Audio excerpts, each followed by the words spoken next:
पिछले 20-21 दिनों में काफ़ी गिरावट आई है। इसमें ब्रॉडर मार्केट में काफ़ी स्टॉक्स हैं जो अब बेयर मार्केट में है। उसकी एक डेफिनेशन होती है जो स्टॉक्स 200 डे मूविंग एवरेज या बाकी मूविंग एवरेज के नीचे आए हैं। आशीष से एक पूरा हीट मैप समझते हैं कि ब्रॉडर मार्केट्स में क्या हो रहा है। सर आशीष, गुड आफ्टरनून। Good afternoon. और बाजार में अगर आप देखें तो गिरावट का बड़ा बुरा हाल देखने को मिल रहा है। जहां देखो वहां पर आपको सिर्फ और सिर्फ ब्रेकडाउन ही नजर आएंगे। अभी 13 दिनों का एनालिसिस हमने सुना, लेकिन 21 दिन हुआ, आज 21वीं तारीख है। इसमें अगर आप देखें तो मार्केट का बुरा हाल है। सिर्फ निफ्टी को ही देखें तो 1000 पॉइंट से ज़्यादा साफ हो चुके हैं। ऑलमोस्ट 4% की गिरावट यहाँ पर आपको देखने को मिली है। और कितने पोर्टफोलियो ऐसे हो चुके हैं जिनमें आधे मतलब ऑलमोस्ट मैसिव मेजर लॉसेस यहाँ पर आपको देखने को मिले।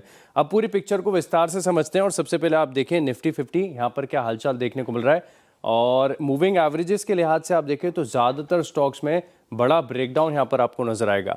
अब निफ्टी 50 के करीब करीब 27 शेयर यानी ऑलमोस्ट आधे से ज़्यादा जो कंपोनेंट्स हैं वो अपने 200 SMA के नीचे चल रहे हैं और 100 SMA के नीचे 31 है, 50 SMA के नीचे 33 हैं। यानी मेजरली अगर आप देखें तो चारों तरफ आपको सिर्फ और सिर्फ ब्रेकडाउन नजर आएंगे। लेकिन निफ्टी 50 के अलावा निफ्टी 500 जो कि एक ब्रॉडर सूचकांक है, इसके लिहाज से अगर आप देखें तो यहाँ पर भी वीकनेस आपको काफ़ी ज़्यादा साफ नजर आती है। इनफैक्ट यहाँ पर तस्वीर थोड़ी सी और बिगड़ जाती है क्योंकि छोटे स्टॉक्स हैं, मिड कैप भी है, स्मॉल कैप भी है निफ्टी 500 में। अब आप देखिए 80% निफ्टी 500 के स्टॉक्स 100 SMA के नीचे चल रहे हैं।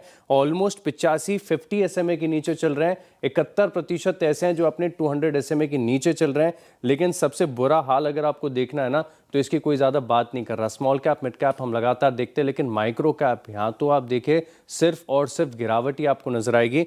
87% स्टॉक्स यानी जो माइक्रो कैप 250 का इंडेक्स है इसमें 218 शेयर ऐसे हैं जो 200 DMA के नीचे चल रहे हैं, 228 ऐसे हैं जो 100 SMA के नीचे चल रहे हैं और 250 में से जो अपने 50 DMA के नीचे चल रहे हैं। यानी चारों तरफ ब्रेकडाउन आपको नजर आएंगे। कुछ स्टॉक्स क्विकली मैं आपके सामने रख देता हूं, हालांकि सुदर्शन ने आपके सामने बता दिया। लेकिन ITC अगर आप देखें तो अब तक 20% की गिरावट है। ट्रेंड लगातार गिरावट दिखा रहा है। विप्रो नीचे चल रहा है। और ब्रॉडर मार्केट्स में देखें तो बहुत सारे लिक्विड नाम भी, उनका जिक्र नहीं करूंगा, लेकिन आप कोहांस को देखिए। तेजस नेटवर्क एक समय की बढ़िया थीम थी, अभी सिर्फ 21 दिन हुए 27% टूट चुका है।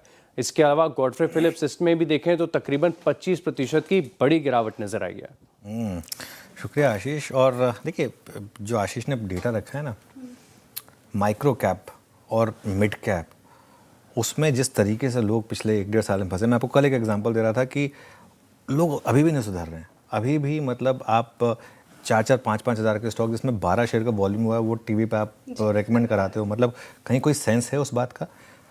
और एक चीज़ मैं बताऊं, मैं आपको एक एग्जांपल देता हूं, स्टैनली लाइफ। मैं ना एग्जांपल अब देता रहूँगा, क्यों एक बार ज़रा स्टैनली लाइफ का 1 साल का चार्ट लेकर आइए ज़रा श्रेया। मैं आपको बताऊं, इतने फैन फेयर के साथ 600 रुपये पे मैंने एक वीडियो सुना था कि डबल होने से पहले मत बेचिए। आज 150 रुपये का भाव हो गया, उल्टा डबल हो गया। डबल, आधा छोड़िए, आधा हो गया, है ना?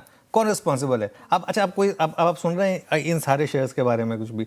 मैं ये बातें क्यों कह रहा हूँ, क्योंकि हम बहुत केयरफुल होते हैं कि कौन कौन से स्टॉक रख रहे हैं। ऐसा नहीं कि सीन भी से आवाज़ पर जो स्टॉक्स हैं सारे के सारे चलें, उनमें भी गिरावट आई है, ऐसा नहीं है। लेकिन कम से कम इस तरीके के 70-80% स्टॉक प्राइस कोलैप्स तो नहीं हुए हैं, कम से कम इस तरीके का बुरा हाल है यहाँ पर इस समय पर।